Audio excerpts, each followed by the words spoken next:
Assalamualaikum warahmatullahi wabarakatuh.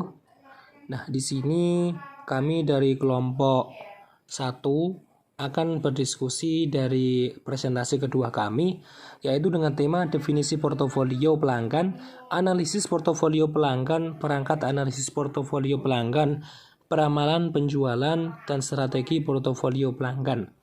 Nah, dari kelompok kami beranggotakan yaitu Friska Anggi Nurvita, Resdiana Adaninggar, Juliana Fair Zubaidi, Muhammad Azim Jayakusuma, Sita Devi Nur Ilahi, Rizky Dewi Agustina, Muhammad Afif Nuril Asyari atau saya sendiri, dan yang terakhir adalah Yulio Edwin Fernanda.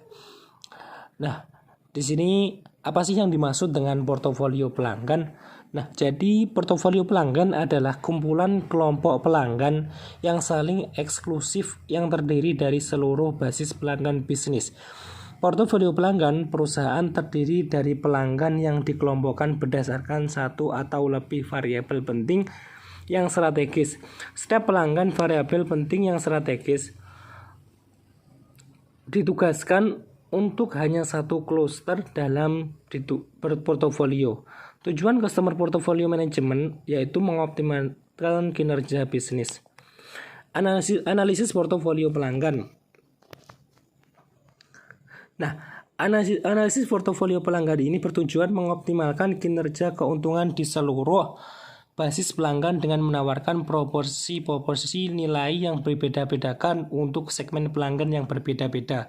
Nah, dalam konteks customer relationship management, segmentasi pasar sangat bergantung pada data yang mungkin dihasilkan secara internal atau diambil dari luar. Proses segmentasi pasar yang dapat dipecah-pecah menjadi beberapa langkah, yaitu yang pertama, kita harus mengidentifikasi jenis bisnis Anda, kemudian mengidentifikasi variabel-variabel segmentasi terkait, kemudian langkah selanjutnya yaitu menganalisis pasar dengan menggunakan variabel-variabel yang terkait. Kemudian kita langkah selanjutnya yaitu menaksir nilai segmen-segmen pasar, dan langkah yang terakhir yaitu memilih pasar target untuk dilayani.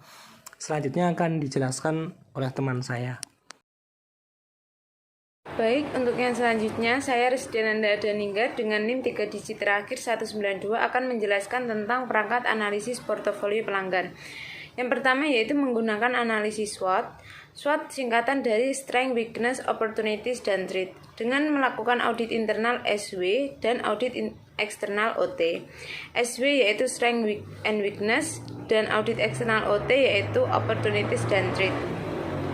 Silakan kalian cermati dalam makalah yaitu adanya matriks SWOT di mana terdapat strategi SO, strategi WO, dan strategi ST serta strategi WT.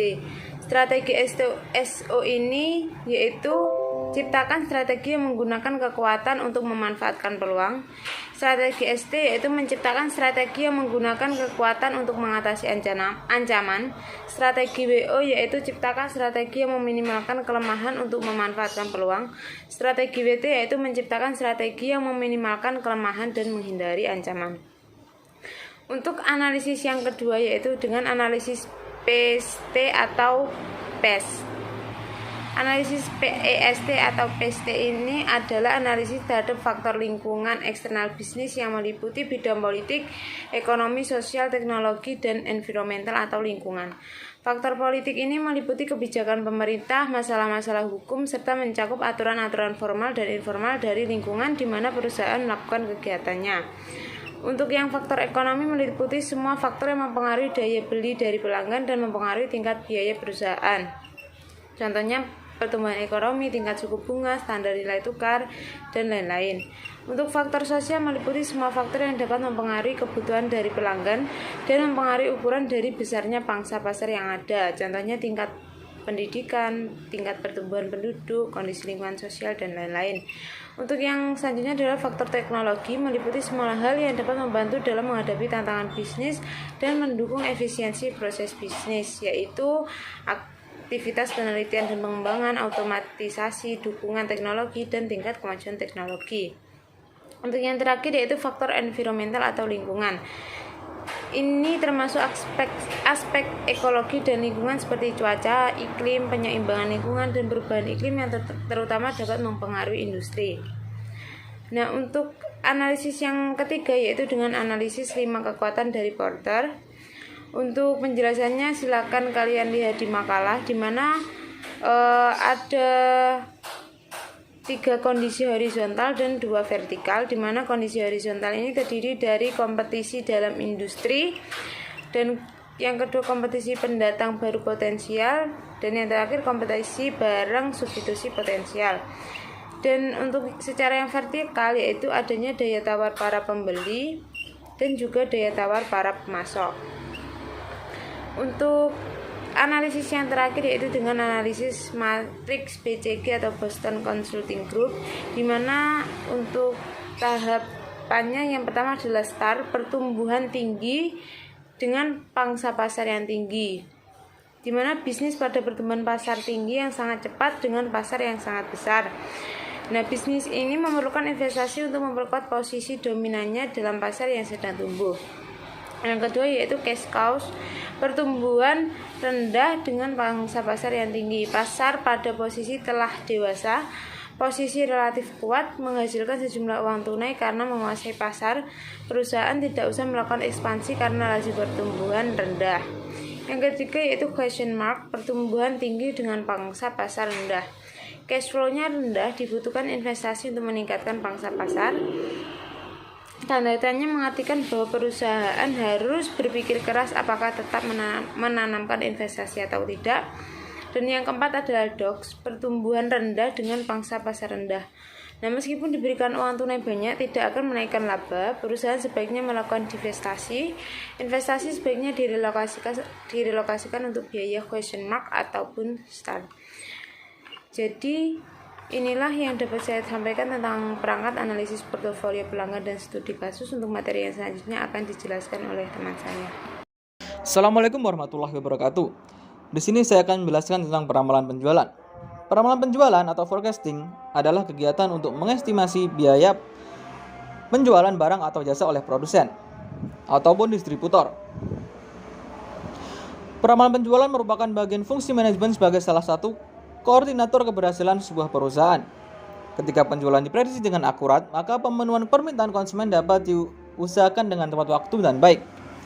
Kerjasama dengan perusahaan lain pun berjalan dengan lancar, dan konsumen tidak akan lari ke kompetitor lainnya. Selanjutnya adalah pengertian penjualan. Menurut bahasa swasta, pada tahun 1988, penjualan adalah ilmu dan seni mempengaruhi pribadi yang dilakukan oleh penjual untuk mengajak orang lain agar bersedia membeli barang atau jasa yang ditawarkannya.